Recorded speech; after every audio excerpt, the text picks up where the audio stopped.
Are you unwittingly funding the leftist takeover of America? We'll talk about that this hour. Civilizational jihad is here in America. Are we ready? Thank you for tuning in to Understanding the Times Radio with Jan Markell. We also call this Radio for the Remnant, where we talk about current issues of the day from a biblical perspective. We are in our 19th year of broadcasting coast to coast, helping you understand the time and become watchmen on the wall. Today, Jan spends the hour with Leo Holman. Leo has documented what happens when immigrants from nations unfriendly to America and the Western world enter into America, Europe, and other places. The information shared this hour will be heard few other places. Here's Jan Markell and Leo Holman. Let's pause on that just for a moment, because we often focus on this jihadism, on the bombings, the terrorism that we see with the suicide bombers or the homicide bombers. But there is a huge aspect that's before that sometimes goes under the radar, and that is this attempt to first, before you have to get to that level, to destroy it from within, to literally destroy the West, our Judeo-Christian values from within. You see that as a huge threat to America. Bigger threat than the violent jihad in the long term. Hey, look, it's nasty when people are blowing you up, without a doubt. But here's a key point to remember for everyone. Al-Qaeda and the Muslim Brotherhood, they differ in tactics. Al-Qaeda wants to kill you now, blow you up now. They want the caliphate Sharia now. The Muslim Brotherhood says, hey, look, guys, wait a minute, slow down. We can do this nonviolently. We can do it through elections. We can get jobs in the university, in the media, in the government, in positions of influence. It's a long process. We are very patient. But at the end of the day, although they differ in tactics, here's the key point. The end game for Al-Qaeda and the Muslim Brotherhood is the same. Same outcome, the caliphate and Islamic Sharia law for one and all. People need to remember that when you have pundits inside the Beltway telling you that the Muslim Brotherhood is a moderate group that we should reach out to. Well, I'm glad you could join me for the hour, and a few times a year I like to have on air Leo Holman. He is the author of the book Stealth Invasion, Muslim Conquest Through Immigration and Resettlement Jihad. By the way, you know by now that I live in the land of mass migration, Minnesota, and that's both the Twin Cities and outstate Minnesota. And we have some challenges here, and some of those challenges, well, they'd be conquered if our migrants here would assimilate, but that doesn't seem to happen. We're going to talk about a lot of issues today. We'll talk about some of that stealth invasion, but I've got some other issues too. How about the burning of Notre Dame? Does that have some significance? We're going to talk about just a lot of issues here in the hour ahead. Leo Holman, welcome back to Understanding the Times Radio. Thanks for having me on, Jan. Yeah, listen, just a couple of introductory comments, but my comments here are going to be in the form of a question. I'm quoting you here, and you say, the process of settlement is a civilization jihad process with all that the word means. The brothers must understand that their work in America is a kind of grand jihad in eliminating and destroying the Western civilization from within and sabotaging its miserable house by their hands and then the hands of the believers, so that it is eliminated and Allah's religion is made victorious over all other religions. First of all, that is from the Muslim Brotherhood. Am I right there? That's who the reference to the brothers is pretending to, exactly, the Muslim Brotherhood, founded in 1928. Okay, so a couple of comments here, because we've got some representatives in Congress that just are a little bit troubling. I've referenced them on air before, and we can call them out by name here eventually. Nancy Pelosi removed, I think, personally, all doubt as to who is really in control on Capitol Hill. It's not, say, the old-line Democrats, the liberals. It is the new breed of Democrat, the so-called progressives, who now call the shots. We are seeing nothing less than the convergence of the red-green axis right before our eyes. I'm quoting you, Leo, and then you go on to say, red, which is Marxist ideology, and green, which is Islamic ideology, coming together for a complete and total transformation of America. How have we even allowed this to happen? I mean, I know Barack Obama promised the fundamental transformation back in 2008, and I shuddered. Why do you want to transform something that's good already? But what are you talking about here? I don't believe Barack Obama believes that we ever had anything good going on here in this country, any more than the governor of New York, Mr. Cuomo, said when President Trump started talking about Make America Great Again. Cuomo said, America was never that great. This is a shared ideology among the new breed of Democrats in our country. Like you said, this is not the old line liberals that we're talking about who stood for civil liberties and free speech. This is not the party of Robert Kennedy or John F. Kennedy. This is a new, extremely radical line of the Democratic Party led by people like AOC, Ilhan Omar, Rashida Tlaib, the younger crowd who are seizing power, grasping it violently with violent speech. And they have a virulent hatred for everything that America stands for, its history, its republic. They want to do away with the Electoral College so that a few large cities on the East and West Coast, along with Chicago, can basically pick the president. They want the Green New Deal, which would outlaw, phase out, whatever you want to call it, all things American, including the history. That's why we see the tearing down of the monuments. That's why we saw when Nancy Pelosi came out against Ilhan Omar's anti-Semitic statements, it seemed like at first she wanted to do the right thing and denounce Miss Omar for these extremely hateful comments about Israel and American Jews. Remember saying it was all about the Benjamins, baby, and stuff like that. Well, who came to her defense? It was CARE and the Muslim Brotherhood folks. Linda Sarsour, who is the mouthpiece of the Brotherhood right now in the U.S., the face of it, if you will. She's not the one making the decisions. Those are in the background. But she is the public face currently, and she's made a long Facebook post and said that Pelosi is, quote, a typical white feminist doing the work of powerful white men, unquote. I want to quote you again here, Leo. And I'm quoting from some articles, folks, and you can find them at his website, leohohmann.com. I'll spell that later for you. But here's what you say. You say, they decide what is acceptable political speech in Washington, and the corporate media backs them up with nonstop propaganda. They will increasingly be coming after us, the people of conservative Judeo-Christian values, in the months and years ahead. Trust me, these folks do not play nice. They are coming for our jobs, our businesses, our guns, our cars. They're even coming for our children with state-run daycare for infants and toddlers. Those who cannot terminate, they will indoctrinate. And then you say, now going back to some of these representatives in Congress, so when a young freshman congresswoman named Ilhan Omar came out with repeated anti-Semitic statements calling Israel evil and stating those of us who support Israel's right to exist are somehow under the influence of dual loyalties and cannot be trusted, she was speaking directly from the culture she was brought up in. Okay, Leo, Representative Omar is in my area. Her district is 5th District in Minnesota. You know, she's duly elected. So how would you fix the problems that we're talking about? Well, the only reason that she's duly elected is not because of any organic growth of far-left, jihadist, sympathizing people in Minnesota. That's not Minnesota. The reason that she is duly elected is because the U.S. government has been pumping Somali refugees into Minnesota for the last 35 years, thereby creating a nation within a nation, a parallel society that is now maturing and getting large enough to elect its own like-minded leaders. And now we see another in the form of Ilhan Omar. Right. To really stop this, people say that she shouldn't be in Congress. Well, she is, and there's no way to remove her because she's duly elected, and the only way that we can stop others from being duly elected would be to stop or severely rein in this refugee resettlement program. And by the way, a major Islamic figure, his name is not coming to me, but he's affiliated with CARE, came out a few weeks back and said that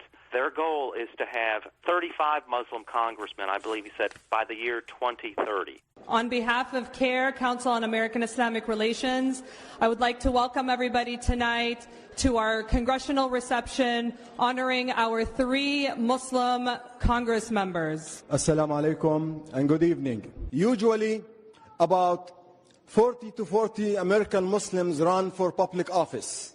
In the past 2 years alone, more than 270 American Muslims ran for public office in an unprecedented number. 131 of them won seats at this local, state, and federal level. The American Muslim community would spend about $500,000 giving contributions to candidates that they like. In the past 2 years, the American Muslim community has spent $18 million to support candidates that support their issues. So it gives me great honor and pleasure to introduce to you our representative, Andre Carson. It's more than just about having 3 Muslims in Congress. I think symbolically it has great value. But I won't rest until 2020. We have 5 more members in Congress. 2022 and 24, we have 10 more Muslims in Congress. In 2030, we may have about 30, 35 Muslims in Congress. Then we're talking about Madam Chair Rashida. We're talking about Madam Chair Ilhan. Hell, we could be saying Speaker of the House Ilhan, Speaker of the House Rashida, Senator Rashida, Governor Ilhan, President Fatima, Vice President Aziza, inshallah. Yeah, Andre Carson, there you have it. I couldn't remember who it was that said it, but my numbers were correct. 30 to 35 Muslim congressmen by the year 2030. That is enough to create a voting bloc in the Congress, 30 to 35 Muslims. Think of what impact this would have on the U.S. support for Israel alone. I'm thinking of it right now. It is scary. Yeah. Yes, Jane. Well, I'm quoting you again. This is an article, and it's actually titled The Red-Green Axis of Evil. You can find it at leohoman.com, and you say, these are the values that underpin our Constitution, yet the UN has an agenda for us that seeks to undermine our Constitution. How will they do it? They'll do it by opening the borders, introducing anti-Western, anti-Christian ideologies, and socialist economic programs like the Green New Deal, which is nothing more than the UN's failed 20-year program for sustainable development. And then you say, Leo, just reading another paragraph, a part of that agenda to remove borders and boundaries between nations is the refugee resettlements. The globalists understand that demography is destiny, and the best way to establish global socialism is to insert dependent third worlders into Western democracies who have no intention of assimilating. This creates a parallel society, a nation within a nation. And you say, I've documented all of this in their own words in my book. And again, folks, that book is Stealth Invasion, Muslim Conquest Through Immigration and Resettlement Jihad. Find it at leohoman.com. Go ahead, Leo. Absolutely. And we just see one, what seems like stupid comment after another by Ilhan Omar. It seems like she puts her foot in her mouth, talking about Judeo-Christian culture being silly. She mocked the U.S. involvement in her country, Somalia, back in 1993 with the Black Hawk Down incident. She said that Israel has hypnotized the world with its evil ways. These really aren't stupid, and they are not just off-the-cuff comments. I believe that all these comments by her and Rashida Tlaib are very calculating and planned to get a reaction from people. People who still haven't lost their minds naturally hear these things, Jan, and what is their inclination? They want to criticize them. They want to point out how off-base they are. But then that just gives the Brotherhood, through its mouthpiece, CARE, the chance to slam these people who criticize Omar, criticize Tlaib for their outrageous comments. They are then slammed as being Islamophobic. So it actually, they turn it to their benefit, even though it seems like a stupid comment. It seems like an outrageous comment. It gives the Brotherhood another opportunity to criticize us and make us seem like what they call the white supremacists, the white nationalists. They're just being Islamophobic and anti-Muslim. You're listening to Understanding the Times Radio. If you join me late, this is Jan Markell talking to author Leo Homan. Many of you have read his articles and read his book,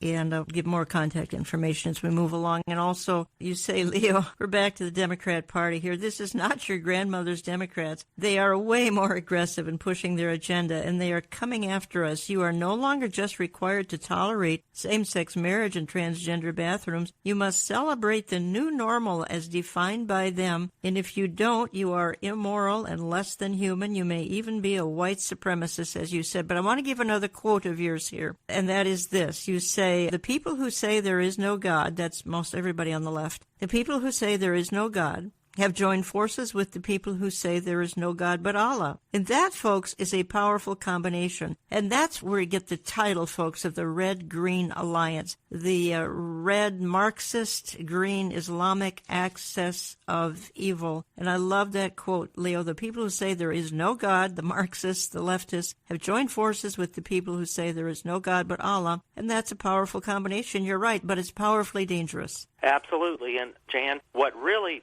stood out at me is what you're reading from is the transcript of a speech I gave to my local Republican Party here in a county not far from Atlanta. When I started the speech, the first thing I did was ask. It was a group of about 100 folks, county Republican Party meeting, convention. It was their annual convention, and I asked, how many of you have ever heard of the red-green axis? Not a single hand went Really? up. Not a single hand. And so I said, well, you're using some Georgia lingo. I said, well, you're fixing to find out. Yeah. And they really were shocked by what they heard. They had no idea that the left, the Democrats, the new type of Democrats, not the old Democrats, had so closely aligned themselves with the Islamists in this country that they were both defending each other at every opportunity. And you have the left, which believes in this country in gradual creeping Marxism, having the back of the Islamists, which are working for, as you pointed out in that explanatory memorandum, the gradual civilization jihad in which they use our Constitution and the freedom that it grants them to just tear down and wear away at our freedoms. Just one of which ways in which this works, I pointed out a minute ago how they use outrageous statements and language from these two new Muslim congresswomen to then spark criticism on behalf of the right or even the moderates in this country, and then the Muslims jump in with the leftists like AOC and call us bigots. Well, I want to play one more clip because it's still... That is civilization jihad. Civilization jihad. I want to play... process. It's Claire Lopez, Clarion Project, and again, she's talking about this red-green alliance and how absolutely dangerous it is. Now, there are three major elements, as I mentioned, to this red-green axis, and we're going to talk about each one in turn. The U.S. Muslim Brotherhood, the Black Lives Matter movement, and a communist, anarchist cabal of what I call the Saul Alinsky mold of anarchists who are in the tradition, quite literally, of the Russian Revolution of 1917. So we'll start with the Muslim Brotherhood. In the United States, I don't know if you all know this, but in 2014, and the Center for Security Policy has written quite extensively about this, including in a book that we call the Star-Spangled Sharia, the Muslim Brotherhood front groups, many of them in the United States, formed an umbrella group of a kind. And so I'm talking about CARE, ICNA, ISNA, I'm sorry, not ISNA, they're not part of it, but they're affiliated with it, and other well-known Muslim Brotherhood front groups in this country formed an umbrella group, and they called it the USCMO, United States Council of Muslim Organizations. That group, we thought, was unique to the United States, that only in the United States had these Muslim Brotherhood front groups come together. Lo and behold, we find out in early 2016 that there was a conference held in Crystal City, Virginia, right outside of Washington, D.C., in February of that year, and it brought together the councils, plural, of Muslim organizations from countries all over the world. Represented at that conference in Crystal City were Muslim Brotherhood front groups from, let's see if I can even remember them all. We had Canada, Britain, France, Spain, Germany, Italy. Other continents were represented. El Salvador, Brazil were represented. South Africa was represented. Australia was represented. New Zealand was represented. All of those, and I'll add one more in a moment, were at that conference. That means that the Muslim Brotherhood is organized in this way of councils, umbrella groups, not just inside the United States, but they've got a network across the entire world. I hope you see how serious this is, folks. I want to quote Leo Holman one more time here, what he's writing. And he says, Nancy Pelosi, Joe Biden, even Bernie Sanders, none of them matter anymore. The ones to watch are the new revolutionary socialists, the ones who call themselves progressive. All the others are just playing catch-up, groveling for support from the socialists who now set the agenda for them. That agenda is above all globalist, socialist, and extending government favoritism to Islam above all others. This agenda is exposed completely in his book. Among all the reviews the book has received, one theme has been dominant. It connects the dots. It helps us understand the values of those taking over the Democrat Party and who want to take over the country. You know, Leo, that's all extremely ominous, and I don't know how to put a positive spin on it. I really don't. Well, the Bible says that this is all going to happen. Jesus said, don't be surprised when they hate you because they hated me first. At the Last Supper, he told his 12 apostles that they would come under extreme persecution. 11 of them, all but John, I believe, was martyred. Then we can go throughout history and see the same thread, the same trail of blood of the martyrs. So we should not be surprised. But the silver lining to me is, and we can get into this a little bit later when we talk about the most recent article I posted about what happened in Sri Lanka. Yeah. The way the world responds to this trail of blood from Christian martyrs should bolster our faith because it just affirms what Jesus said. It affirms that we worship the one true God. When you see Muslims being celebrated all over the world, despite the obvious violent nature of this religion, and you see Christians being denigrated when we stand for peace, love, and the golden rule, this just reaffirms what Christ said would happen in the last days after he went back to be with the Father. Right. 2 Timothy 3 as well, that these days will be perilous times. I want to morph into that other article that we're talking about right now, and that article is titled Elites Setting the Stage for a Global Crackdown on Biblical Christianity. Again, that's referencing a couple of things, and certainly the Sri Lanka, and before that, it references the situation in New Zealand, but you say this, Leo, and let's talk about it for a few minutes here. You say the same Christophobic war on Christianity will arrive soon in a city near you. Soft persecution has already caused conservative U.S. Christians to lose jobs and be passed over for promotions simply because they are pro-life, believe in the sanctity of marriage between a man and a woman, or stand against creeping Sharia in their community. This soft persecution will turn hard soon enough, just as it is turning in formerly free countries like France and Germany. Then you say, are you ready for it? And you and I talked for a few seconds here about this article. It's headed Elites Setting the Stage for Global Crackdown on Biblical Christianity. Let's talk about who the elites are. New World Order people? Who are they? Absolutely. These are the folks that are also described as the establishment, the globalists, the elitists, the people who run our university systems, the people who dominate our mainstream media from the very top, your CNNs and your MSNBCs, Washington Post, New York Times, all the way down to most of the smallest daily newspapers in this country. And when I said that we are already seeing the soft persecution, I speak from personal experience, because I had a 30-year newspaper career where I worked in mainstream newspapers in suburban areas of Atlanta and Charlotte, North Carolina. After working for 4 years at WorldNet Daily, and WorldNet Daily went into a severe financial crisis and had to lay off most of its staff, I tried to go back into daily newspaper work, and one of the newspapers that I used to work for in 2010 through about 2012 or 13 said, yeah, we want to hire you back. We want you to be our top editor.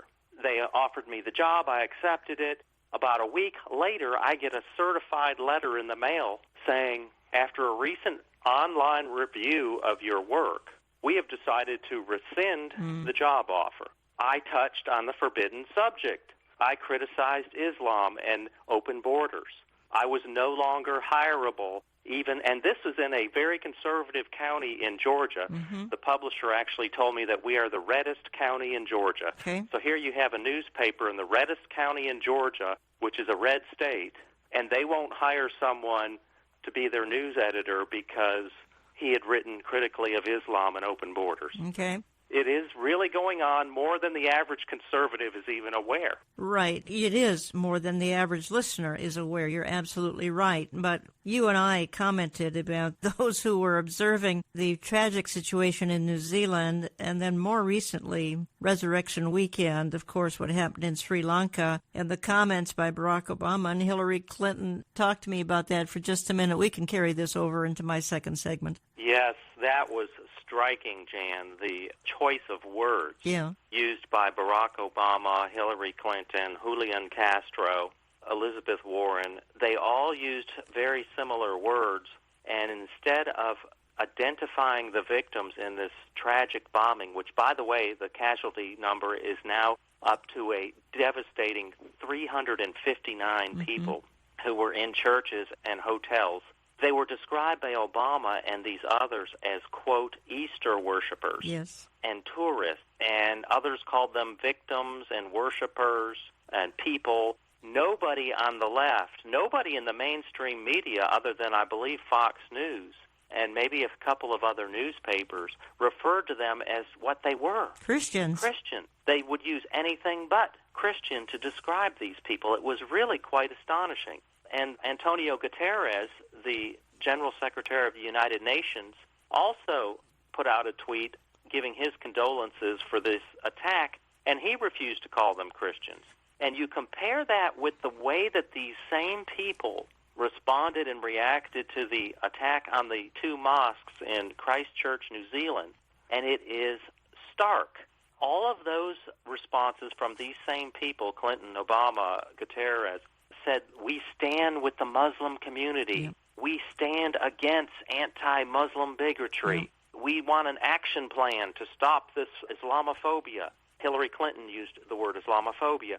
They clearly identified the victims as Muslim, and they identified the attacker as a white nationalist, which this crazy man who did the shooting did make some comment in his manifesto about white supremacy, but he also was a big fan of the sustainability and the Green New Deal type of policy. It really is, to me, telling on the difference between these two attacks, one which killed 50, which is bad enough, 50 Muslims, but the other killed 359 Christians. This was the biggest attack, terrorist attack, since 9/11. Leo, we have to pick this up in the next segment of the programming. Folks, don't go away. I'm coming right back. If Understanding the Times Radio makes a difference in your life and walk with the Lord, let us hear from you. Write us through our website, olivetreeviews.org. That's olivetreeviews.org. You can call us Central Time at 763-559-4444. That's 763-559-4444. Or drop us a note at Olive Tree Ministries, Box 1452, Maple Grove, Minnesota, 55311. That's Box 1452, Maple Grove, Minnesota, 55311. Our programming is posted electronically to our website, oneplace.com, and our YouTube channel under Jan Markell on Saturday morning. More with Jan Markell and Leo Holman in a moment. It is now on the horizon. Understanding the Times 2019, Saturday, September 21st. Tickets will go on sale.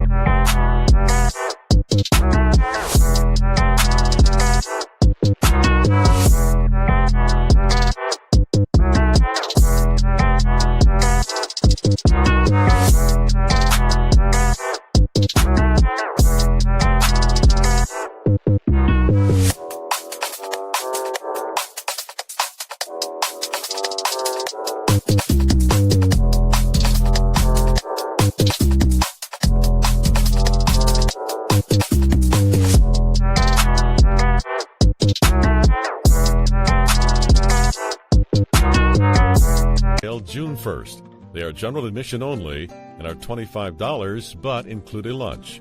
After June 1st, we're asking that you call the Brushfire Agency at 888-338-5338 or sign up online at brushfire.com. That number again is 888-338-5338 after June 1st.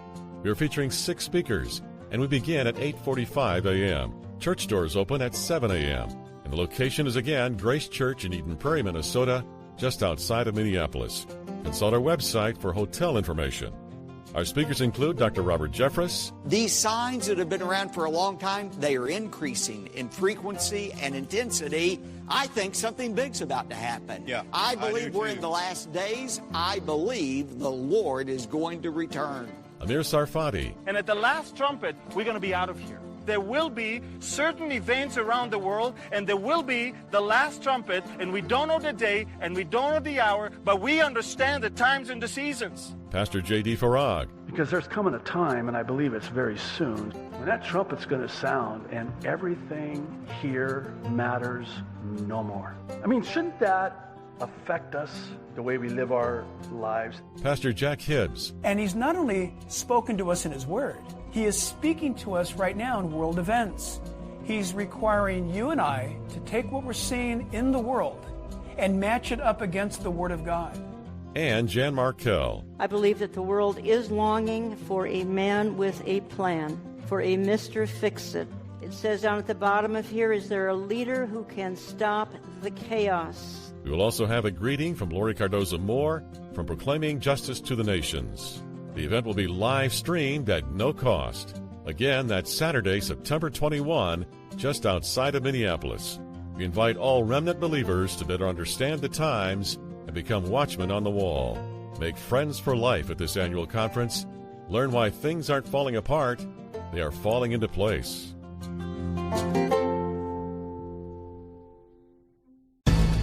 But what they haven't told us in the mainstream media is that over 1,000 Christian churches That's right. have been burned or desecrated or otherwise vandalized over the last year alone. And so this is all being swept under the rug. And when an event is so big that they can't ignore it, like the Notre Dame Cathedral and the attack in Sri Lanka, we're given not the full truth, but just bits and pieces. We have an active website, olivetreeviews.org, that features daily headlines and other articles, video, 2 years of radio programming, a store with cutting-edge products, conference information, and donate and contact links. You can now text to give. Jan Markell and Leo Holman are sharing sensitive information this hour. That's why we ask our listening audience to regularly pray for this ministry and our media team. Also, that we can raise the substantial funding for this radio outreach. Let's return to Jan Markell and Leo Holman to continue their discussion on stealth invasion and resettlement jihad.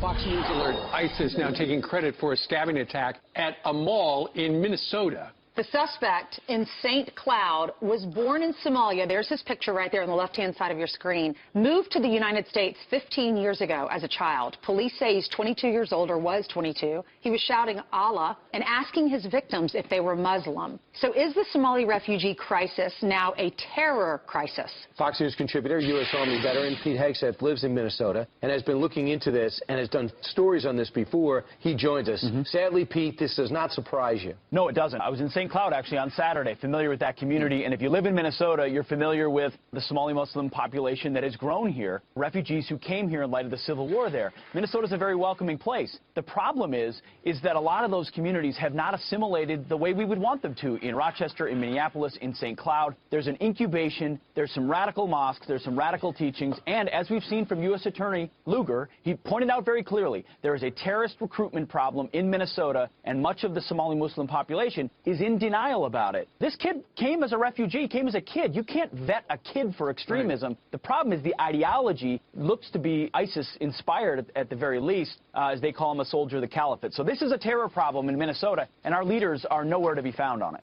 Okay, well, that is part of the discussion that we're having for this particular hour. Let me just quickly say that I know that you lead such terribly busy lives, so remember this programming is posted electronically. Saturday morning, we are airing on about 850 radio stations. If you can't get all of the program, you can get it at olivetreeviews.org, olivetreeviews.org. You can get the oneplace.com mobile app and have it downloaded to your devices Saturday morning. Why don't you look into getting my print and e-newsletter? We talk about these issues in my various newsletters as well. We have an active presence on social media, so look us up there as well. Facebook, Instagram, YouTube, and Twitter, as a matter of fact. Now, I'm spending the balance of the program with Leo Hohmann, and here's how you get a hold of Leo. If you'd like to chat with him, it's leohohmann.com. The last name is Hohmann, leohohmann.com. You'll find his articles, and you'll find his book. And the book is Stealth Invasion, Muslim Conquest Through Immigration and Resettlement Jihad. And I've already indicated that Minnesota is certainly, it's sort of a headquarters of some of the issues that we're talking about. I have indicated that I think, speaking as a Minnesotan, the chief issue I think I struggle with is the lack of assimilation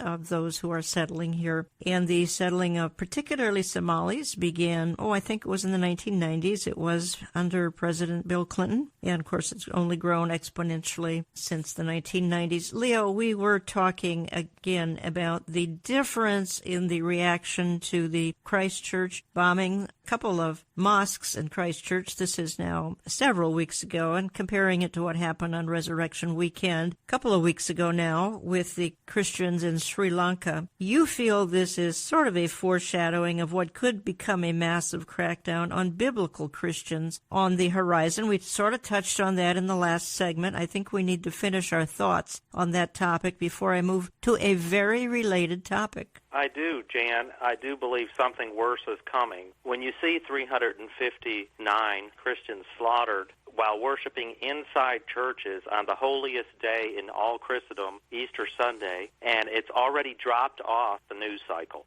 No coverage of this event, even though the number of casualties kept rising, has continued to rise every day. It was 290. The next day it was 304 or 5. The day after that it was 321. By Wednesday night it was 359. And so even though this is a story that continues to evolve and get worse, you have to really hunt on the Internet. You have to go to the Internet and start Googling to find out what's going on. We see the same thing happening in France, where we had the big story the week before about what? The burning of the Notre Dame Cathedral, which is the most iconic church in that country, which is quickly being taken over by Islam. 10% of the French population is now Muslim. But what they haven't told us in the mainstream media is that over 1,000 Christian churches That's right. have been burned or desecrated or otherwise vandalized over the last year alone. And so this is all being swept under the rug, and when an event is so big that they can't ignore it, like the Notre Dame Cathedral and the attack in Sri Lanka, we're given not the full truth, but just bits and pieces. Sri Lanka, it wasn't Christians, it was Easter worshipers, people, victims, travelers, tourists. When the Orlando gay nightclub was shot up a couple of years ago, and 50...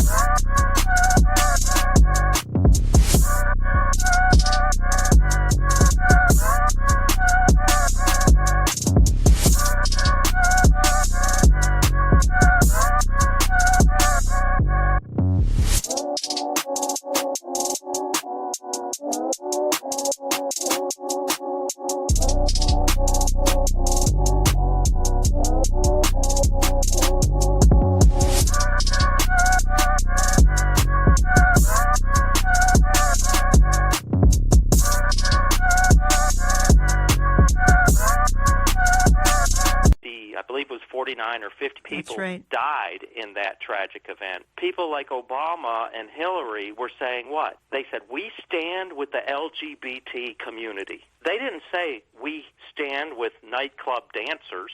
They were very specific in who they said that they were standing with. We don't see that when there's a massive attack on Christians. Right. We just get this vague, generic term like Easter worshipers. Right. To me, that is sending signals. We need to pay attention to the signals that the world is sending us, lest we be caught unprepared when the persecution comes to our country, our state, our city. Don't want to be caught unprepared. And I believe that if we read the tea leaves of what the world is telling us, that there is a hatred for Christianity that is about to boil over. Look at the Nazi Holocaust. Yep. Jews were not suddenly rounded up and taken overnight, disappearing into concentration camps. First, they had to marginalize them in the media and in the public square. They had to blame them for all the country's woes, the bad economy. It was the Jews' fault. Leo, you and I are kind of talking about biblical Christians here. I want to segue into... I think it will affect all Christians, but it is biblical Christians who are going to be held to the sword. But I'm morphing into another article of yours, which is really more about apostate Christianity, and it's called The Coming Convergence of Islam and Apostate Christianity. I want to spend an extra few minutes on this because we've got churches participating in all sorts of things that are very strange. Churches participating in Ramadan, churches participating in Chrislam. I'll say more about that as we move into this. You write here, we're back to the situation of the Cathedral of Notre Dame. I'm just skipping around in an article that you wrote, and you say, why were the French so eager to sweep this fire under the rug of history? And then you go on, there has been a disturbing pattern of arsonists, as you just said, targeting hundreds of Christian churches in France over the last few years, including 10 in a 1-week period. The same month that the Notre Dame caught fire, there were 10 in 1 week churches that were burned, probably, I think, by arson. And then you go on to say, with nearly 10% of its population now Muslim, France would quickly devolve into chaos. Police would launch a nationwide manhunt for the Muslim arsonists. Muslims would be out in the streets, perhaps defacing more churches and cemeteries, anything that stands as a symbol of Christian France. Priests and pastors might be kidnapped and killed. Regular Frenchmen, feeling threatened, might strike back, possibly burning down mosques in retaliation. And then you say, Leo Hohmann, you say the last thing President Macron wants is to take a chance that a thorough forensic investigation could spark a civil war. You can hardly blame him, but show me a nation that has lost the will, for whatever reason, to enforce the rule of the law and lost faith in its ability to blindly apply justice, and I will show you a nation that has already been conquered.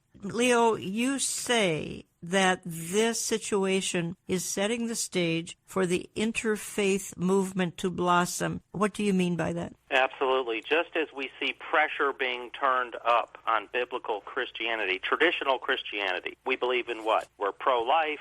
We don't believe in abortion. We believe in one man, one woman marriage. We don't believe in open borders.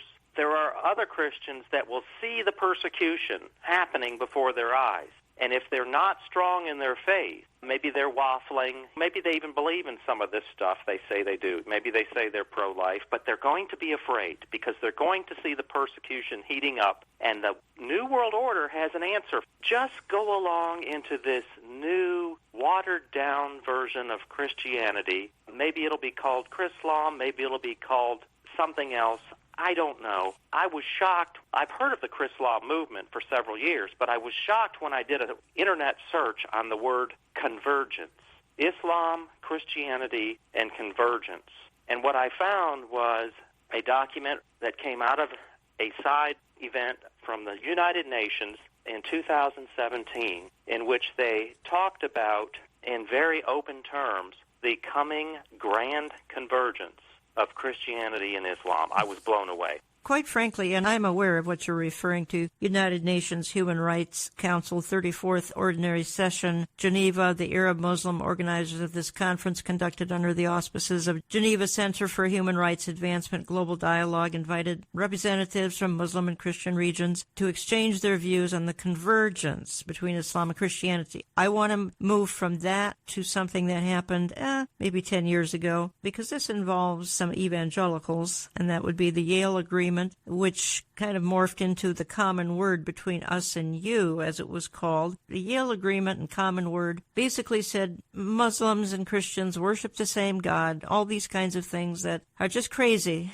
beyond the pale, that evangelicals would sign on to this, but they did by the barrelful. Representatives from Fuller Seminary, National Association of Evangelicals, Bill Hybels, North Park University, David Neff, Christianity Today, World Evangelical Alliance, the then president of the Navigators. Again, this is 10 years ago. Then the religious left, Brian McLaren, Tony Jones, Jim Wallace, these religious leftists all signed this common word between us and you, again, stating the...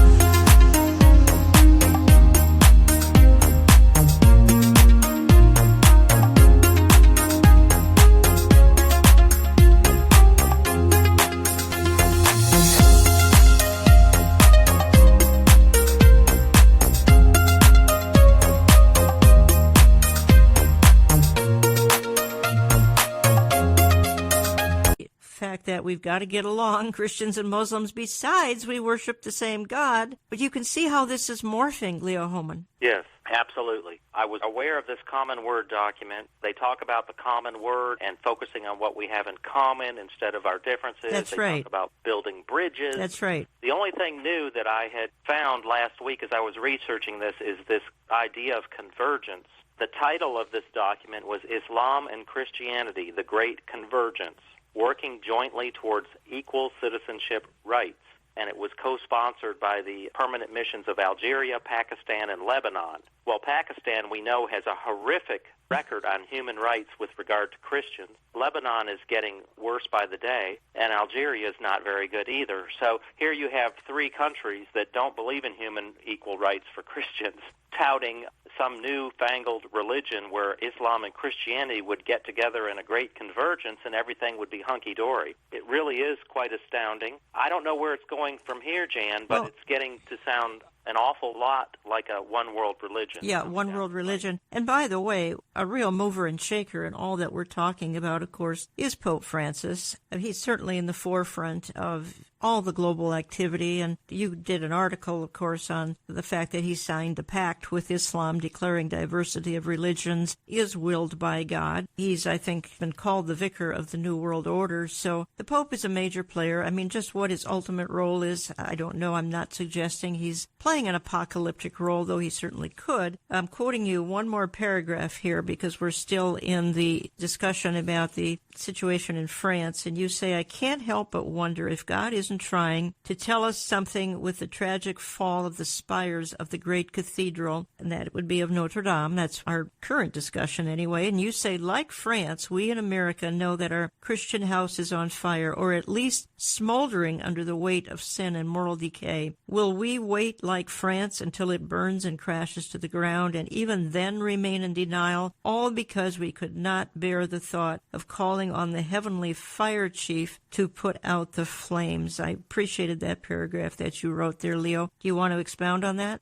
Yeah, I don't know who set the fire that burned the spire and that caved in the roof of Notre Dame in such dramatic fashion. But I and many other writers, Christian writers, did see it as highly symbolic. It's almost as if we're seeing Western civilization, that's right, which is based on Judeo-Christian values, burning and crashing to the ground before our very eyes. And it's a warning from God, I believe. Do we have enough time to turn things around? Will we have the spiritual fortitude to do the spiritual heavy lifting, the repentance, the evangelizing that it will take to turn things around? I don't know, but the warning is there, and it's right before our eyes, and I think the Lord is saying, time is running short. It's time for us to take on a sense of urgency. I haven't seen a lot of urgency among too many folks in the Western democracies, certainly not any of those who are in political office. There is a remnant who I believe is very much aware of what's going on and is preaching repentance and is looking at their own lives and repenting and trying to get right with God because something is getting ready to happen. The Lord is merciful, and He's sending us warnings. You can learn more, folks, at Leo's website, leohoman.com, and find his book there, Stealth Invasion, Muslim Conquest Through Immigration and Resettlement Jihad. Leo, in our time that remains, I want to move to a different topic. I've been covering some information, folks, from his website. He's a journalist. You can sign up for the RSS feed and get it in your inbox every time he writes an article, but you have to go to leohoman.com to do that. And this is an article you've written, Are You Unwittingly Funding the Leftist Takeover of America? Let me just read a couple of paragraphs here, and whatever time we have, we can discuss it just a little bit. You say, many of you have contacted me shocked and asked what we can do to stop the race towards socialism, which we know will accelerate once the progressives win back the White House, and they will win if we continue to ignore the biggest elephant in the room, our lack of funding and the utter dominance of the mainstream media by the left. When that day comes, it will be open season on anyone who dares to speak up on behalf of Judeo-Christian values that undergird our Constitution. In short, our Constitution itself is in danger of being gutted. And then you say, I know it sounds shocking, but let me repeat what I just said. Much of the money that is flowing into the coffers of evil organizations like Planned Parenthood, the anti-gun lobby, and the far-left community organizing groups originates from the pocketbooks of regular, patriotic, God-fearing American and some of them Christians. Leo, you go on to talk about just what we're funding. Let's talk about it for the next few minutes here, because my listeners, they're either naively, they're certainly not willingly funding this leftist agenda. We need to tell them just how they are funding the leftist agenda. You go ahead. I'll add to it, but you've got the list here. Absolutely. I believe that every year in this country there is a great transfer of wealth from, as you said, conservative, God-fearing, patriotic Americans to those on the far left. And the way that this happens is money is given by these conservative families to mainstream institutions that perhaps were not so far left back when someone who's 50 or 60 years old today and has a kid in college was not so far left back when that 50-year-old was in college. Same with things like, let me just give a few examples. The AARP, it has an annual budget of $1.5 billion and supports liberal causes too numerous to mention. As I say in this article, it puts considerable clout behind Obamacare and the socialization of our medical system and countless other liberal causes. Yet people I know, good conservatives, belong to the AARP because what? They get a few discounts here and there. Well, I found half a dozen alternatives to AARP that also give discounts, but don't support. They're either neutral or they support conservative causes. There's a link in my article where you can find them. Girl Scout cookies and the Girl Scouts in general. This used to be an all-American patriotic organization, right? Same with the Boy Scouts. Not anymore. Not anymore. Not anymore. Those girls you see outside of Walmart selling cookies, those adorable girls in the Girl Scout uniforms, it's hard to say no to them, but I think we need to start saying no to them because that organization is now a supporter, provides support to Planned Parenthood, unbelievably. And we know the Boy Scouts all into the LGBTQ issue. What about universities? I believe Christians should look at the university that their high school student is interested in and say, does this institution support my values, or does this institution support the overthrow of Western civilization through creeping Marxism? I believe this now includes most public universities, sorry to say. If you can't afford to send your child to a Christian university, maybe you should consider other alternatives. What about Hollywood? Look at all the movies we go to every year, many of them with a far-left agenda, and yet we see alternatives. We see wonderful Christian-made movies like Unplanned coming out that are professionally made and support godly values. Let's support them instead of the R-rated and PG-13 Hollywood studio films. We have one after another. It was too many really to list in this article, but I did give a list of 38 companies and nonprofits that donate directly to Planned Parenthood. Many of them are household names like Coca-Cola and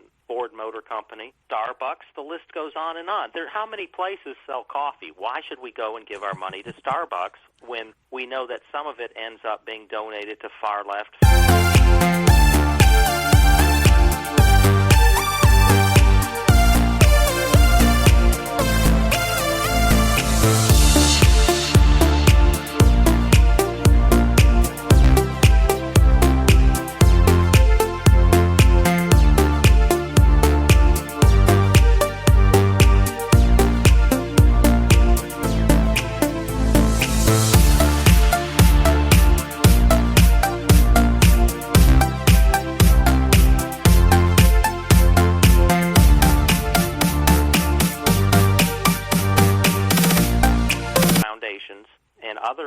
political organizations that we don't agree with.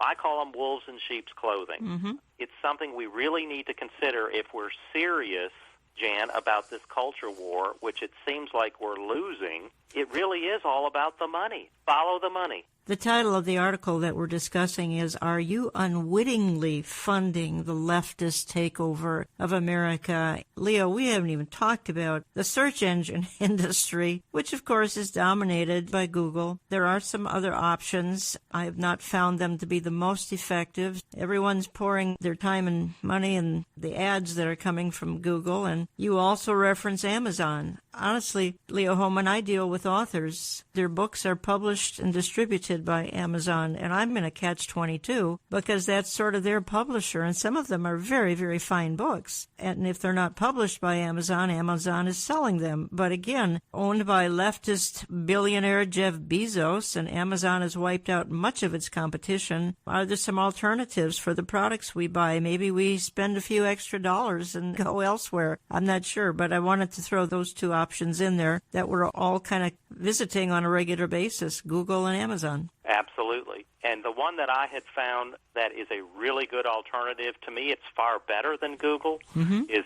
DuckDuckGo.com. You go to DuckDuckGo, you punch in whatever it is that you want to search, and you get an unbiased list of sources that provide the information that you're looking for. Whereas with Google, if you punch in, say, something on a topic that myself or Robert Spencer or somebody else wrote about concerning, say, Islam or abortion or whatever, our articles are going to be buried like 8 or 10 pages into the search. This didn't used to be the case with Google. 4 or 5 years ago, you could punch in a topic and a story by Leo Hohmann at WorldNet Daily would come up in the first page or two if you put in the right keywords. Now you have to almost punch in the exact headline or title of the article to get it within even the first 2 or 3 pages. Interesting. It really is astounding. But DuckDuckGo doesn't do that, and DuckDuckGo also does not track your searches and save your search data like Google does. Well, and you're right, Leo. You say the problem is that the left, while our parents and grandparents slept, quietly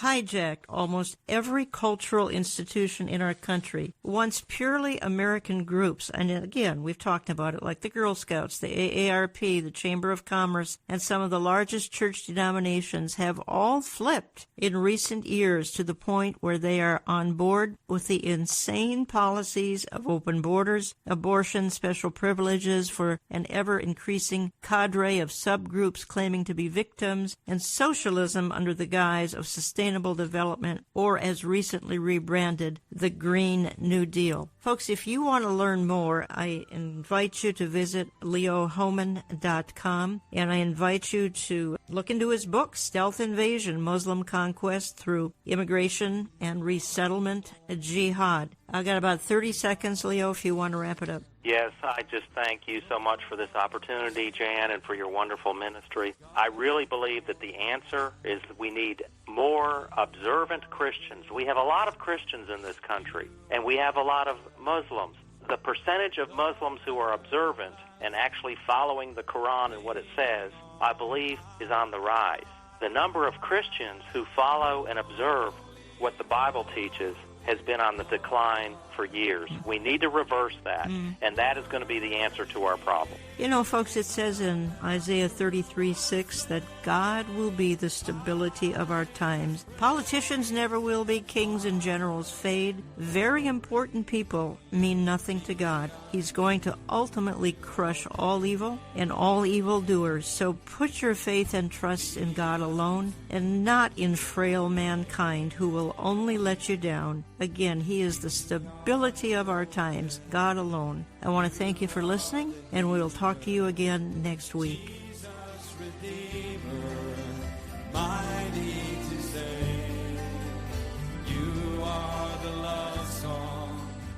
Thank you for trusting Olive Tree Ministries and Understanding the Times Radio as your source of news and information. While we present some sensitive information, we also remind you that the Bible predicts perilous times for a final generation. Send us your feedback via olivetreeviews.org.